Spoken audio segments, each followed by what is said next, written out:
শ্রীকৃষ্ণ প্রেমের এক অজানা কাহিনী। আমরা সকলেই জানি শ্রী রাধাকৃষ্ণের প্রেম ও তার অসংখ্য বর্ণনা। আমরা জানি শ্রী মুরলীধর তার প্রেমিকাকে ঠিক কতটা ভালোবাসতেন, তার সাথে কতটা সময় কাটিয়েছেন। আমরা জানি তারা কিভাবে লুকিয়ে লুকিয়ে প্রেম করতেন, গল্প করতেন, খুনসুটি করতেন একে অপরের সাথে। আমরা এও জানি দুজন দুজনের সাথে দেখা না হলেও কিভাবে শ্রীরাধা তার বাঁশির সুরে মোহিত হতেন, কিভাবে একে অপরের জন্য অপেক্ষা করতেন যমুনার পাড়ে, কিভাবে তারা মনে মনে কথা বলতেন, চোখে চোখ রাখতেন, অনুভব করতেন একে অপরকে। তাদের এই প্রেম ছিল আপার, স্বাধীন, এক অমর প্রেমের কাহিনী। তাহলে আমাদের মনে প্রশ্ন জাগতেই পারে যে শ্রীরাধাকে শ্রীকৃষ্ণ বিয়ে কেন করলেন না।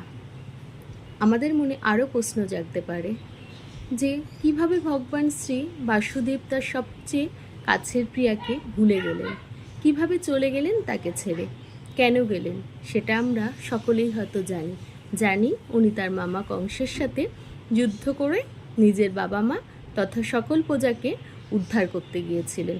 কিন্তু প্রশ্নটা হলো, প্রভু তার প্রিয়াকে ফেলে চলে গেলেন কিভাবে মানালেন শ্রী রাধারানীকে, কি করে মানালেন নিজের মনকে, কি করে পারলেন এই অসাধ্য সাধন করতে। তাই যখন ভগবান তৈরি হয়ে মা যশোদা ও বাবা নন্দলালের আশীর্বাদ নিয়ে বাড়ি থেকে বেরাচ্ছেন বৃন্দাবন থেকে মথুরার উদ্দেশ্যে, ঠিক সেই সময় তার প্রেমিকা শ্রী রাধারানী খবরটি পেয়ে এক নির্জন স্থানে বসে মনের দুঃখে অশ্রু ব্যয় করেই চলেছেন, যা থামার নাম নেই। কষ্টে তার বুক ফেটে চলেছে। আর তারই মধ্যে কিনা তার প্রিয় কানাই, সে নাকি হাসতে হাসতে চলেছে মথুরার দিকে, একদম রাজার বেশে। এ কেমন প্রেম, এ কিসের ভালোবাসা তাহলে? কি করে একজন সত্যিকারের প্রেমিকা তার প্রেমিককে এভাবে ছেড়ে চলে যেতে পারে? তা গিরিধারী যখন বুঝতে পাচ্ছেন, অন্তর থেকে দেখতে পাচ্ছেন তার প্রিয় রাধা কষ্ট পাচ্ছেন, কাঁদছেন অঝরে, ঠিক তখনই তিনি তার সারথিকে বললেন, হে সারথি, রথ থামাও এক্ষুনি, সময় দাও একটু আমায়। আমার প্রিয় রাধিকা যে আজ অশ্রুময়, যেতে দাও আমায় তার কাছে, একটিবার কথা বলতে দাও আমায়। আমার প্রিয় রাধাকে এভাবে রেখে যেতে পারবো না আমি আর এক মুহূর্ত।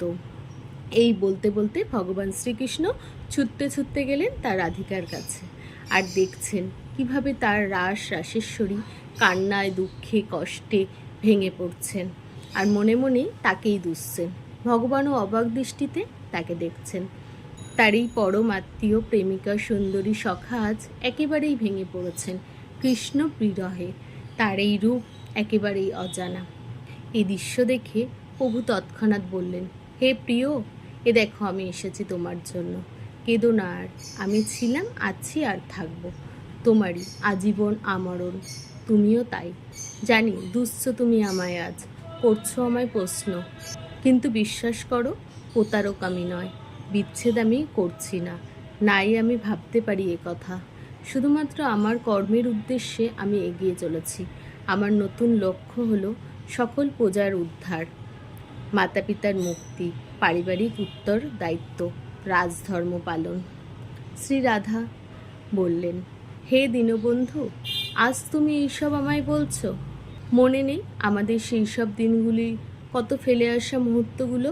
কই, তখন তো এইসব কথা আমায় তুমি বলনি আমায় একদিন এভাবে চলে যেতে হবে। কই, বলেছ কখনো? এ কেমন প্রশ্ন সখা? তা যেতে যদি হয়, নিয়ে চলো আমায় তোমার সাথে, চলো আমরা বিবাহ বন্ধনে আবদ্ধ হই। এবার তো তোমার কোনো অসুবিধা হওয়ার কথা নয়। আর কি, তাই তো, এবার তো নিয়ে যাবে তোমার সাথে প্রিয়। এই কথা শুনে ভগবান শ্রীকৃষ্ণ কিছু না বলে শ্রী রাধিকার থেকে মুখ ফিরিয়ে পেছন ঘুরে দাঁড়ালেন। চোখে তার জল। কিছুক্ষণ কোনো কথা না বলে একদম চুপ করে দাঁড়িয়ে থাকলেন। শুধু এই দেখে শ্রী রাধা রাগে দুঃখে বলছেন, হে গোপাল, তুমি যে এত নিষ্ঠুর আমি জানতাম না যে তুমি গিরিরাজের থেকেও শক্ত পাথর। যাক, আমায় তুমি ক্ষমা করে দিও। আমি তোমার সাথে প্রেম করেছি, ভালোবেসেছি, তোমায় নিঃস্বার্থ হয়ে, তার প্রায়শ্চিত্ত আজ আমি করছি। এইসব শুনে যেই শ্রীকৃষ্ণ শ্রী রাধার দিকে ফিরে তাকালেন, তাকে দেখে শ্রীরাধা অবাক দৃষ্টিতে দেখলেন।